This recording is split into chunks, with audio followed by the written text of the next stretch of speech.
નમસ્કાર. આકાશવાણી સમાચાર હર્ષ લેવા વાંચે છે. પ્રધાનમંત્રી નરેન્દ્ર મોદી આજથી ઓડિશાની 3 દિવસની મુલાકાતે અખિલ ભારતીય મહાનિર્દેશકોની પરિષદમાં ઉપસ્થિત રહેશે.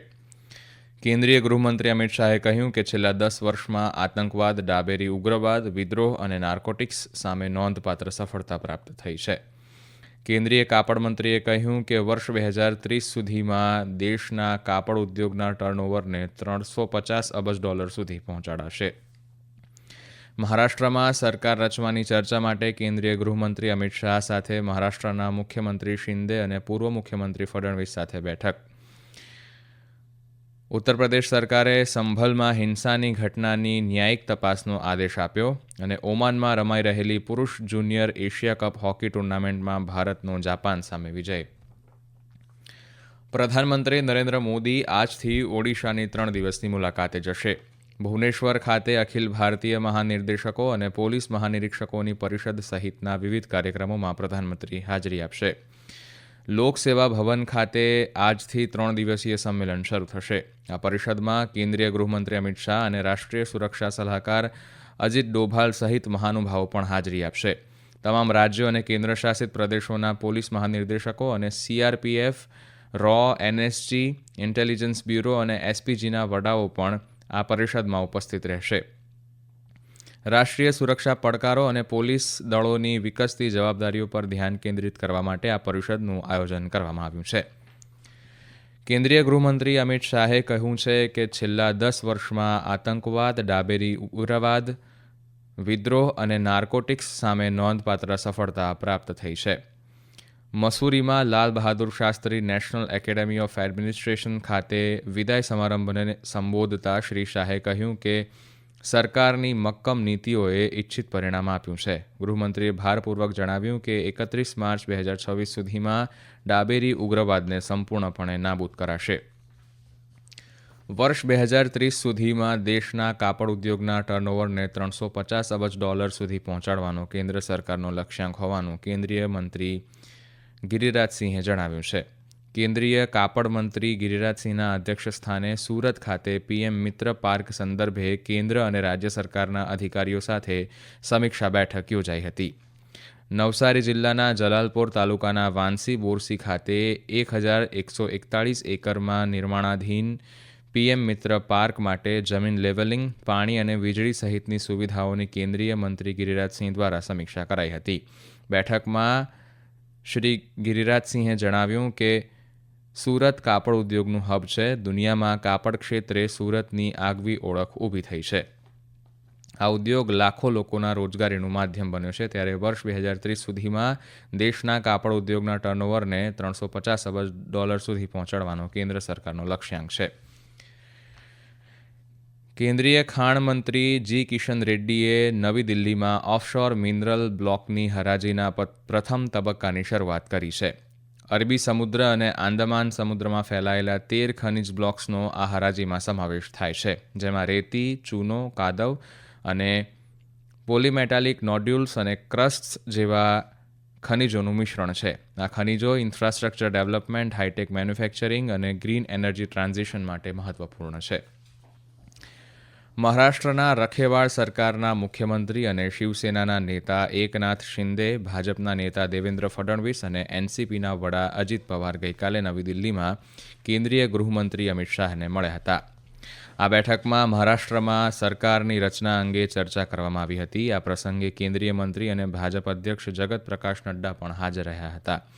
શ્રી એકનાથ શિંદે પહેલાથી જ કહી ચૂક્યા છે કે તેઓ રાજ્યમાં સરકારની રચનામાં અવરોધરૂપ બનશે નહીં અને રાજ્યમાં ટોચના હોદ્દા અંગે ભાજપના કેન્દ્રીય નેતૃત્વના નિર્ણયને અનુસરશે. આ સમાચાર આપ આકાશવાણી પરથી સાંભળી રહ્યા છો. આ રાષ્ટ્રીય સમાચાર આપ અમારી YouTube channel AIR news Gujarat પર પણ સાંભળી શકશો. વધુ સમાચાર માટે આપ અમારા ટ્વિટર હેન્ડલ AIR_news_ABAD ને ફોલો કરી શકો છો. ઉત્તર પ્રદેશ સરકારે સંભલમાં હિંસાની તાજેતરની ઘટનાની ન્યાયિક તપાસનો આદેશ આપ્યો છે, જેમાં ઓછામાં ઓછા 4 લોકોએ જીવ ગુમાવ્યો હતો. હાઈકોર્ટના નિવૃત્ત ન્યાયાધીશ દેવેન્દ્ર કુમાર અરોરાની આગેવાની હેઠળની 3 સભ્યોની સમિતિને આ મામલાની તપાસ કરવાની જવાબદારી સોંપવામાં આવી છે. સમિતિના અન્ય 2 સભ્યોમાં નિવૃત્ત આઈએએસ અધિકારી અમિત મોહન પ્રસાદ અને ભૂતપૂર્વ આઈપીએસ અધિકારી અરવિંદ કુમાર જૈન છે. કમિટીને 2 મહિનામાં તેનો રિપોર્ટ આપવાનો નિર્દેશ આપવામાં આવ્યો હતો. ઉત્તર પ્રદેશના ગૃહ વિભાગ દ્વારા સમિતિની રચના કરવાનો આદેશ અપાયો હતો. આદેશમાં કહેવામાં આવ્યું છે કે જામા મસ્જિદ વિરુદ્ધ હરિહર મંદિર વિવાદમાં કોર્ટ દ્વારા આપવામાં આવેલા સર્વેક્ષણના આદેશના અમલ દરમિયાન 24 નવેમ્બરે થયેલી હિંસાની ઘટના પૂર્વ આયોજિત કાવતરું હતું કે સામાન્ય અપરાધિક ઘટના હતી તેની તપાસ કરવામાં આવશે. દરમિયાન સુપ્રીમ કોર્ટે આજે જિલ્લા અદાલતના 19 નવેમ્બરના આદેશને પડકારતી અરજી પર સુનાવણી કરશે. ભારતે ઝામ્બિયાની આરોગ્ય સંભાળ પ્રણાલીને સહાય આપવા માટે તબીબી ઉપકરણોનો પુરવઠો ઉપલબ્ધ કરીને ઝામ્બિયા સાથેની ભાગીદારીને મજબૂત બનાવી છે. ગઈકાલે મુંબઈથી તબીબી પુરવઠો રવાના કરવામાં આવ્યો હતો.